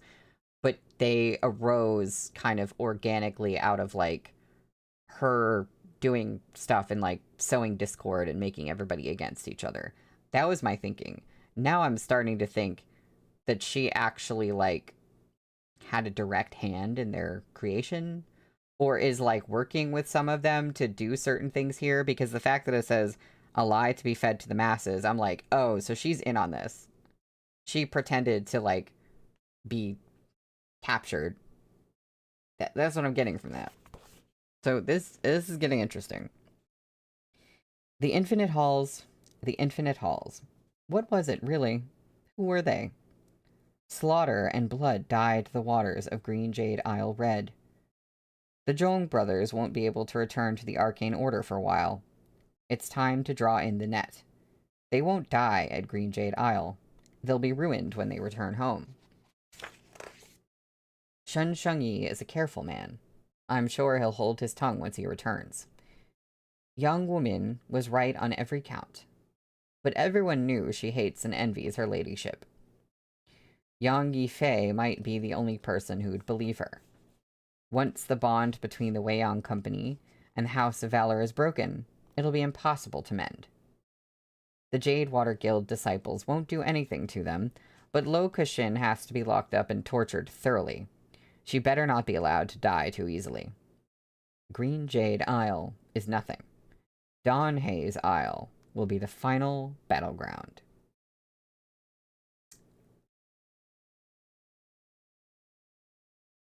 Yeah, see, what I was saying before also about Gu Yu, and I hope she gets with Guoju. And I was thinking, like, maybe she's putting on an act with the Zhong brothers. And now I'm like, yeah, she was putting on an act with the Zhong brothers. So maybe there's a possibility that'll actually happen. We're on page 287 for chapter 39. Wait, I am reading this today, yes. Chapter 39. I am reading this today. Okay, last chapter of the day. It is called Arcane Changed. The Jianghu was wild with rumors of the terrifying Infinite Halls sect. Apart from Guoju, all the younger generation of Light Path Alliance disciples were dead or wounded, they said. Not even Lady Fu of the House of Valor had escaped injury. See, like, because I'm like, why was Guoju spared?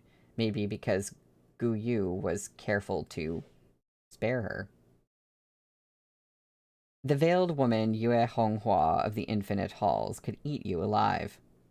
Like a blood-drenched Asura goddess, a clap of her hands could rend unbreakable armor and shatter the ribs inside. She was heartless. Yue Qingtan was her older sister, but she still killed disciples from the Jadewater Guild without mercy.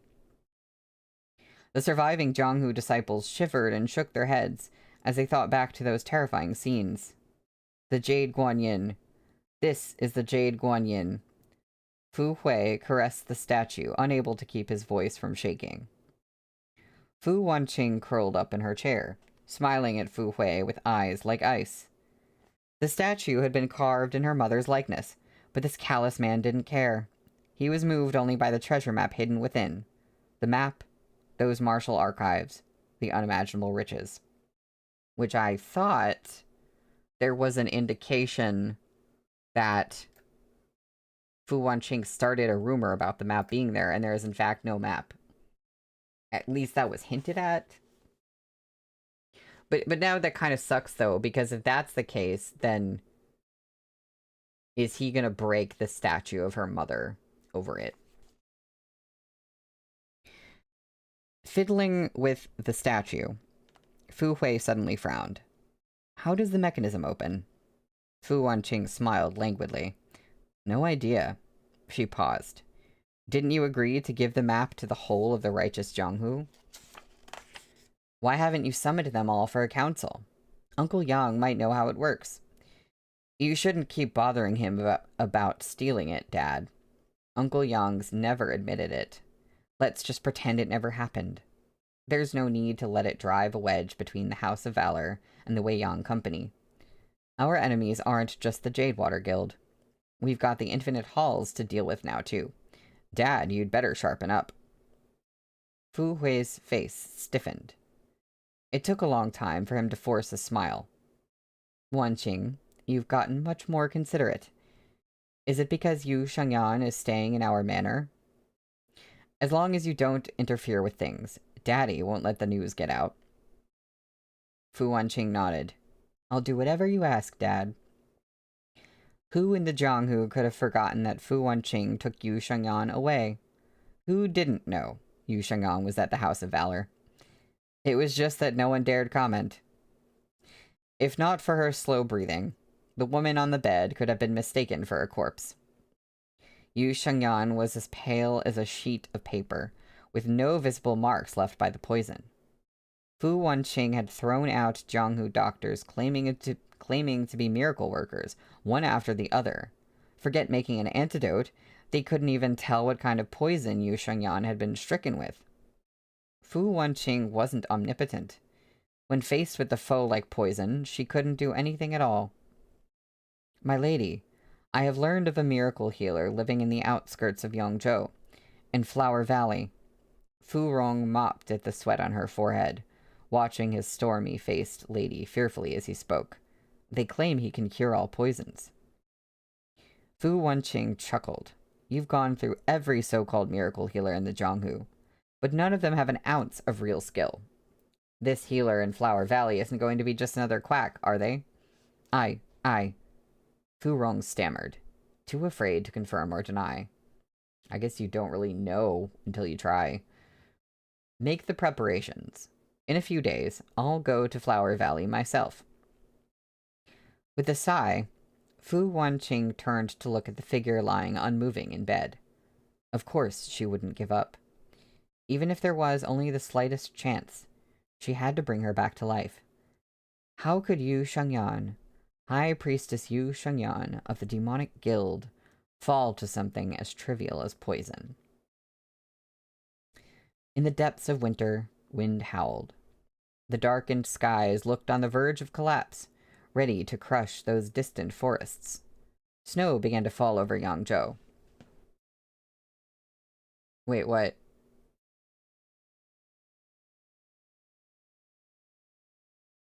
Wait, Blue, did you miss the poisoning?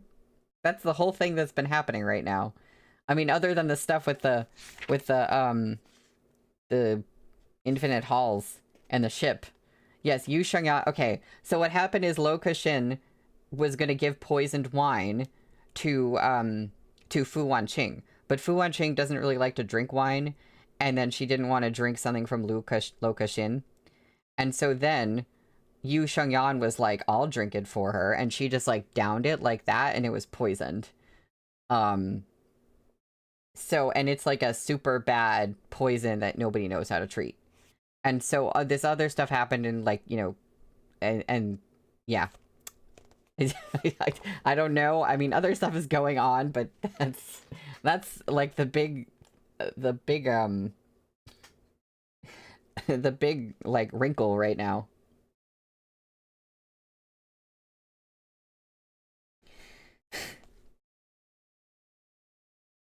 Where in the depths of winter, wind howled. The darkened skies looked on the verge of collapse, ready to crush those distant forests. Snow began to fall over Yangzhou, but the taverns were filled with noise. With a jug of warmed wine, passing Jianghu fighters banished the chill from their bodies. The Arcane Order had sent out an invitation. They'd only just performed the mourning rites for their old sect leader, and now there was some fresh nonsense to deal with. No one in the Jianghu respected the Zhong brothers, but out of reverence for the Order and the Light Path Alliance, they felt obligated to pay them a visit. The snow was freezing, and the atmosphere in the hall was even colder. The woman sitting at the dais was very beautiful. She was the one who, 3 months ago, had wreaked havoc in the morning hall. Yeah. Okay, yeah. Gu Yu bent to take a sip of hot tea, ignoring the Jianghu warriors entirely. Disciples of the Arcane Order stood reverently at her side. Gu Yu sat in the spot reserved for the Arcane Order's sect leader. A command token lay by her hand, the symbol of the sect leader. Did she get married to one of the Zhong brothers for real? To become an Arcane Order leader? Is that... Had command of the Arcane Order shifted? The question whirled in the onlookers' hearts, but no one dared voice it. Ooh, I love this word. A bewhiskered man cleared his throat as he walked out. We have invited everyone here today to make 2 important announcements. This man had once been a key aide to Zhong Tian, and he handled much of the sect's business. He glanced at the silent Jianghu warriors. Ever since the old sect leader died 3 months ago, the position has remained empty. Now, it's finally found its rightful owner. Miss Gu Yu will be the new leader of the Arcane Order. Furthermore, the Arcane Order will withdraw from the Light Path Alliance and never involve itself in Jianghu matters again. The old sect leader offended many people in the past due to that alignment, and sect leader Gu hopes to move away from those feuds and return peace to the sect. Where are the young masters of the Zhong clan? Why isn't the position going to one of them? Exactly. How can an outsider claim that position? And a woman? Where are the 2 young masters? Why aren't they here? Are they still not back from Green Jade Isle? That would make the most sense, but why hasn't there been any news from the Arcane Order? Yeah, wait. Oh, okay. I was about to say, wait, were they did she have them killed? But I think it mentioned them being alive somewhere, so no, I don't think that's true. The Arcane Order's withdrawal from the Light Path Alliance requires further discussion. As our enemies approach, Both the Jadewater Guild and the Infinite Halls. We have to stand together. We mustn't fall to any internal schisms. Would everyone please quiet down? We've sent people after the two young masters, and reports assure us they're on their way. Gu Yu had kept her head down through all this, a faint smile playing on her lips. Now her fingertips grazed the sect leader token. On their way was right. Two men walked into the hall from the storm, shaking off the snow gathered on their bodies and leaving wet patches on the floor. Their cheeks were sunken and they still had visible injuries. Unless they told, nobody would guess what kind of torment these brothers had gone through. They looked toward Gu Yu as soon as they entered, never once glancing at the Jianghu warriors. They knew Gu Yu was part of the Infinite Halls, but that hadn't changed a thing. Zhong Shiling approached her first, hands balled into tight fists. I can overlook your identity and make you sect leader.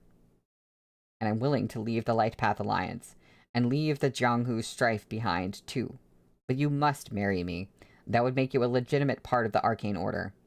Shut up. Why does it have to be you? Roared Zhong Shishio, grabbing Zhong Shiling's hand. Fury shone in his eyes. Okay, so they've been beating each other up over Gu Yu. Over a woman, again. This is their thing. This is like the thing with these brothers. Whenever we see them, they are fighting over a woman. I thought they were like tortured to force them to allow this or something, but I don't think that's why they look all beat up.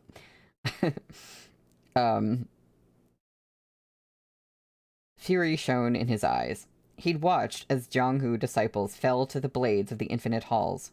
The women of the Infinite Halls were fiends. He wanted to kill them all. But that bloodlust disappeared as soon as he saw Gu Yu's face. Gu Yu hadn't done anything, really. She'd kidnapped Lady Fu, but now Lady Fu was sitting in the House of Valor, safe and sound. If she didn't care, why should he stay angry? All of that flickered through his head, but it all became fuel for his jealousy. You are. Don't listen to him. I'll be good to you. I can let you have the sect leader position, too. I'm your older brother. You have no say in who the position goes to, yelled Zhong Shiling, with no regard at all for how embarrassing it was to do this in front of the Jianghu. Dad said he couldn't count on you back when he was still with us, Zhong Shishio scoffed. How could you possibly be leader? Gu Yu watched them fight and grinned. It was only after a chair shattered with a loud bang that she spoke up, her voice slow and measured. No one has allowed me to have the sect leader position. It was mine by rights in the first place. And as for marrying me, well, aren't you afraid Zhong Tian would roll over in his grave?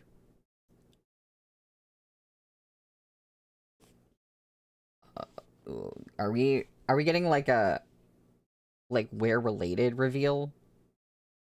Like, is Gu Yu the Zhong brothers, like, is she their sister or something? Like, what is going on?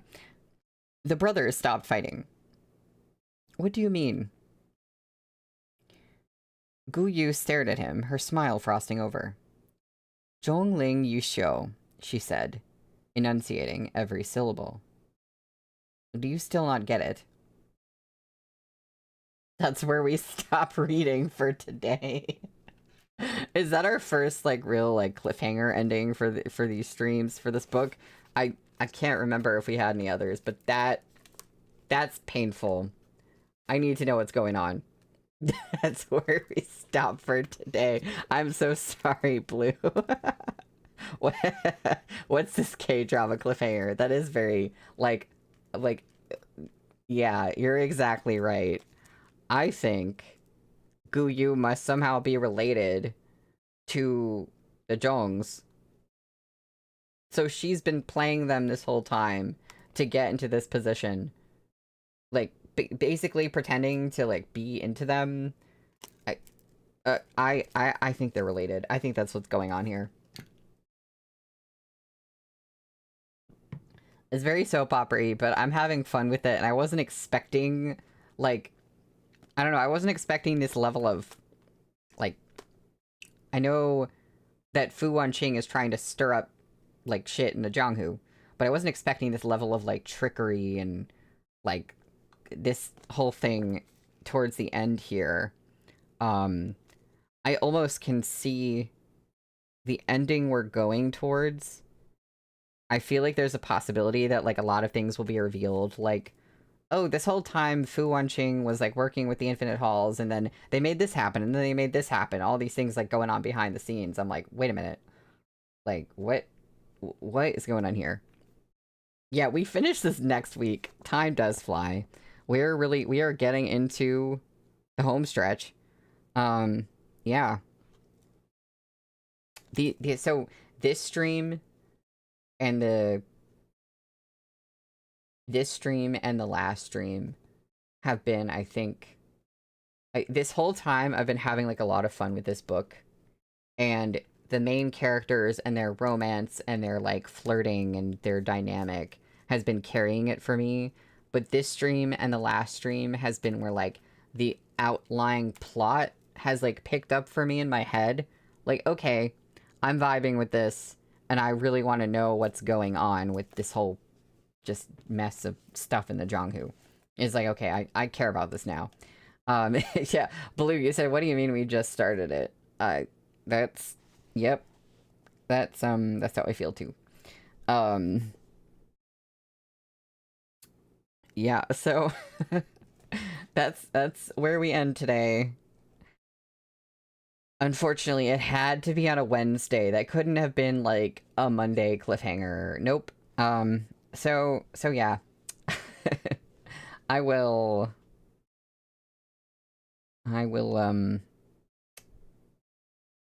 what was I gonna say? I don't know. There was something else I was gonna say, but it's gone. So I guess I will see you guys next week to finish this book. And then after that, I'll just say this really quick. So next week we'll finish this, and then the following Monday there will not be a stream, unless we want to, like, get together and have a stream where we just talk about stuff that we've read. We could have a stream if you guys want. I don't know. We could have a stream where, like, we just talk about what we think is gonna happen in Ballad of Sword and Wine, or, like, the end of this book, or whatever the heck. I don't know. But we will be waiting for Ballad of Sword and Wine Volume 8 to come out. But by Wednesday, it will be out. So I should have it by Wednesday. So yeah, I don't know. I guess tell me in Discord if you guys want, like, a book chat kind of thing. I haven't really thought of doing those before because we're a very small group. So I thought, oh, are there gonna be enough people to, like, have stuff to really talk about and carry a stream? And obviously it doesn't have to be, like, super long or anything, but I don't know. But yeah, if you want me to do that, I will totally do that. So, yeah. Anyway, I'm excited to, yeah, I could do a poll. I will do a poll for that, and I'm very excited to finish this and see where all this is going. So yeah, have a good rest of your week. Bye, everybody.